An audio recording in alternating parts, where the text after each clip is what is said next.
Charleston County Councilwoman Anna Johnson tells me she will run for re-election for her seat on County Council. In this edition of Quintin's Close-Ups, I sit down with Anna one-on-one.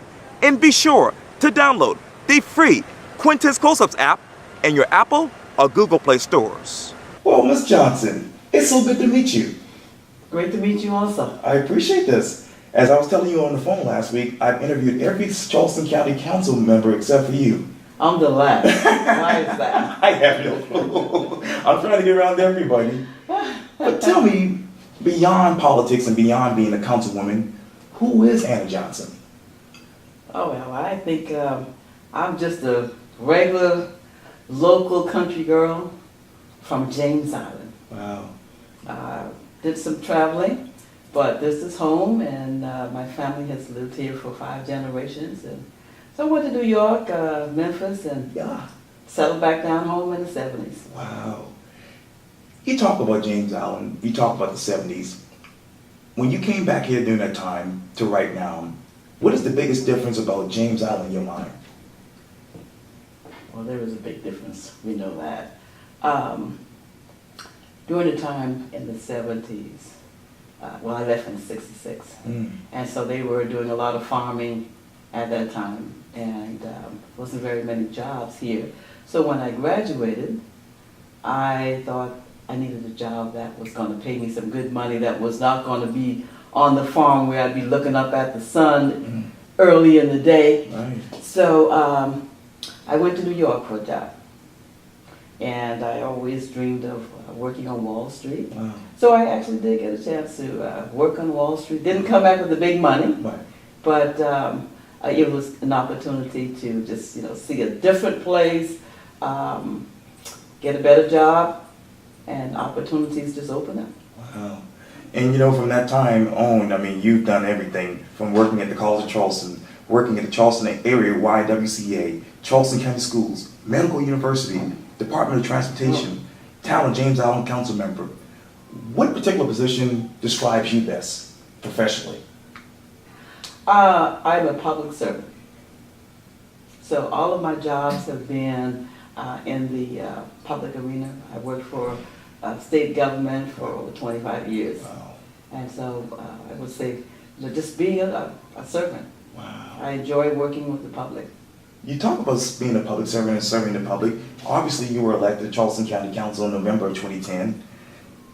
From 2010 to right now, what is the biggest change that you have seen on Charleston County Council in your mind?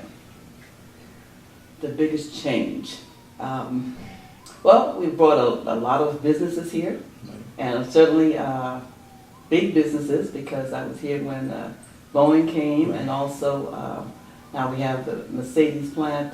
Those are, I guess, the bragging points there. But opportunities are here that young people don't really have to leave here to go somewhere else to find a really great job. But they do have to have the chance offered, to them. That opportunity offered to them. And that's something that I'm a little concerned about, because while I left with a high school diploma, there are many young people who have gone and gotten their bachelor's degree and master's degree, so they don't have to really go out of Charleston to find a job, because those kinds of jobs are here.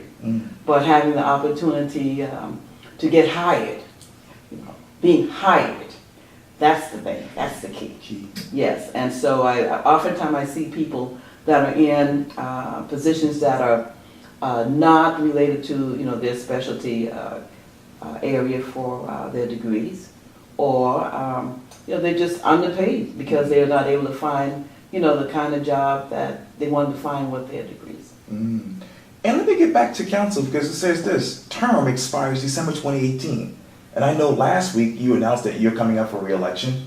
Just yesterday, actually. Wow. At the library. Wow. So we were at the Johns Island Library Right, I saw that. yesterday with the roundtable discussion. I have that every month. Right. And we had a really good crowd, I guess about 40 people. Talked about elder care, Right. and opioids epidemic. The epidemic here is prevalent in Charleston. I didn't realize how prevalent it was until yesterday. I mean, we were like number one in the state. Right. Now, the elder care, well, that's something that's a big thing as well, because we have the baby boomers now that are coming up in age, and so a lot of people are going to need senior care, living with probably some of them with their families, but who knows where people are going to end up. A lot of people end up in these residential care, Right. nursing care, and looking at abuse. That's on the rise too for seniors. Unfortunately. Mhm.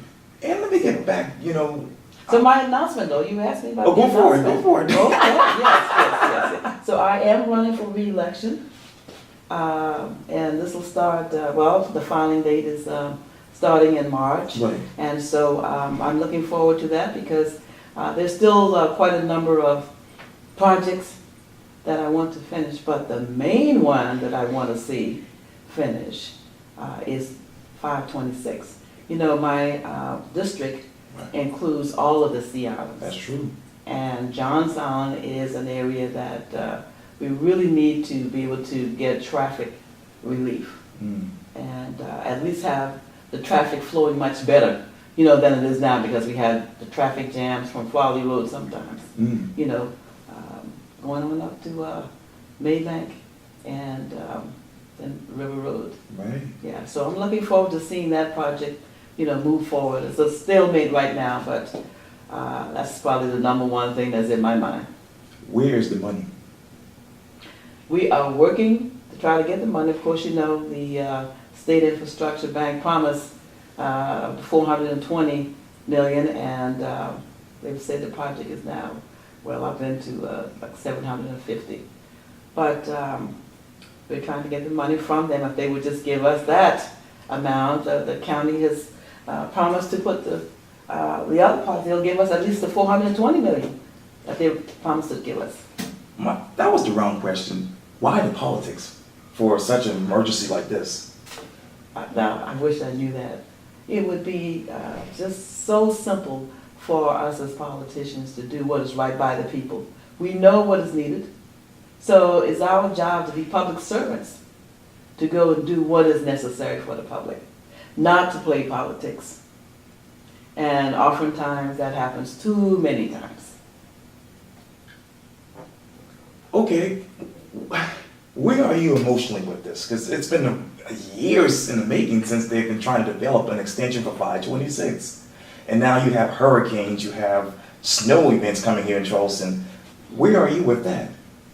Well, I will tell you, the first time I heard about 526 was in '93, Oh, yeah. when I served on the Town of James Island Council.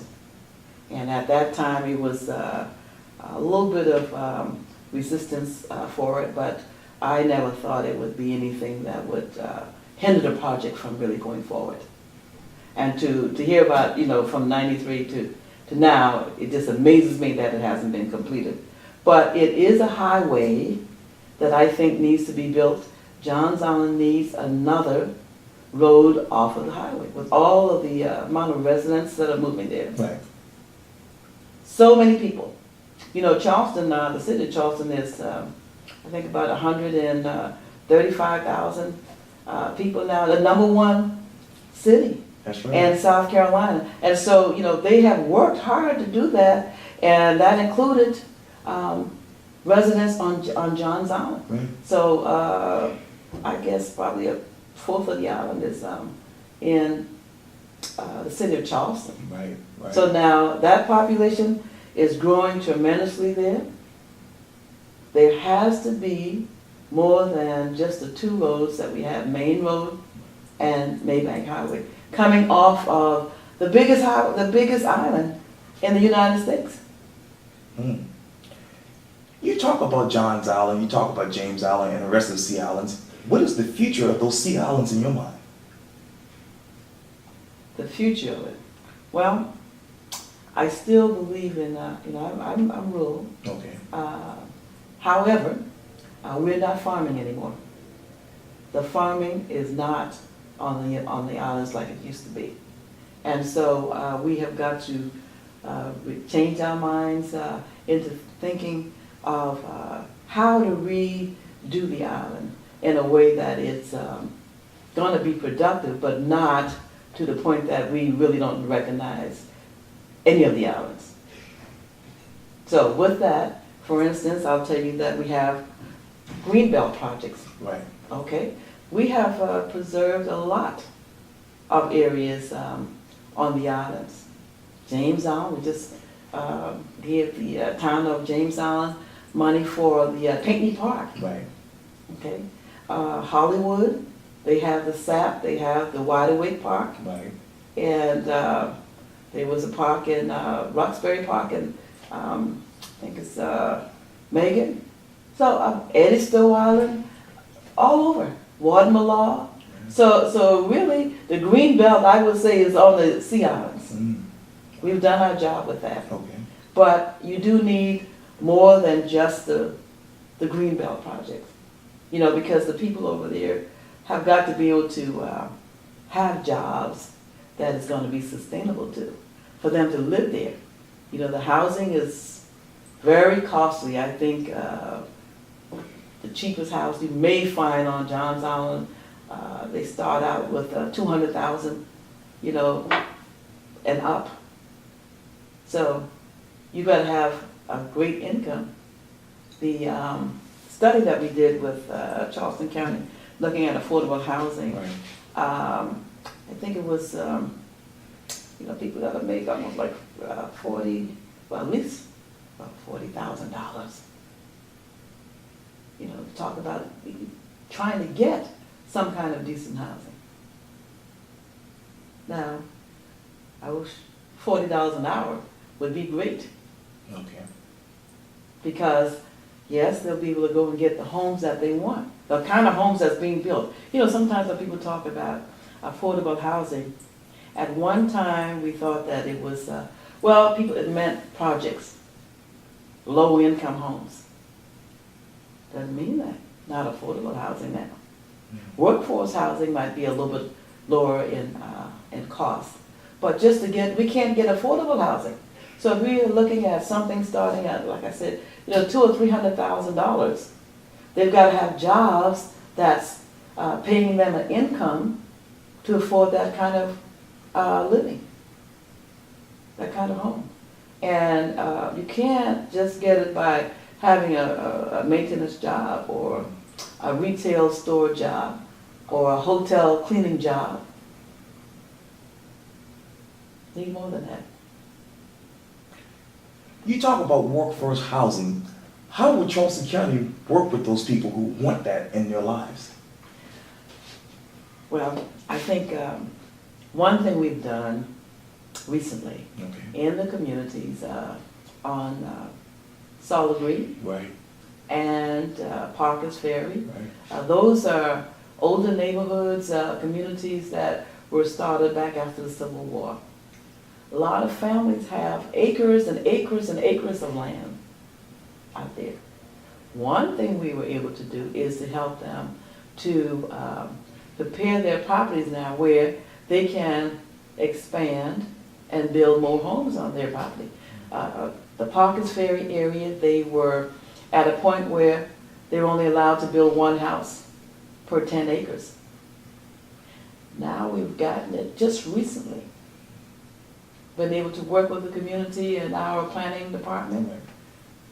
They can do one house per acre to the overlay district.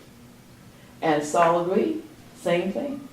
They had some lands, the property was so narrow that they couldn't really build a house. But now, and it's probably maybe about 30 parcels, I understand, that are really narrow, like a road, you know, the width of a road. But they could combine those properties now and make one big piece of property to put a house instead of no house. And they'll be able to build more than one house because the property is so long from solidly going back to the dike that they're able to put more than one house there. And we've just had one home that we were able to help a young lady with, and she is just, so ecstatic about that, being able to be a homeowner. Right. She's a single person working, and she's going to be able to live in she has a beautiful home, brand spanking new. So what's next for Charleston County Council in your mind?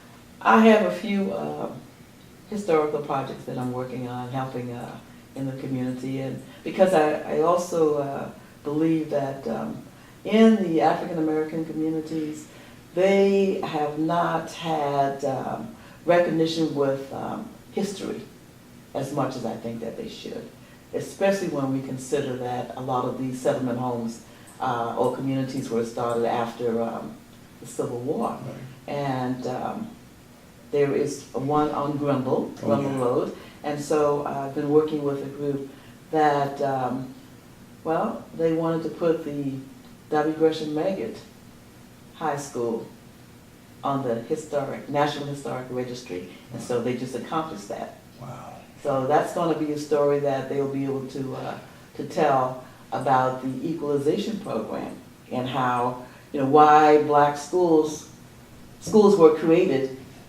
just for black or white children, separate. So it was supposed to be separate but equal schools. Okay. But we know that system was not working. So it's a story there that I think people need to know how African Americans really believe in education, and they struggle with a big fight to gain equal education in Charleston, South Carolina. Wow. Well, Councilwoman Anna Johnson, thank you so much for your time. I really, really appreciate this. Oh, well, thank you. Anytime. Thank you very much. You're welcome.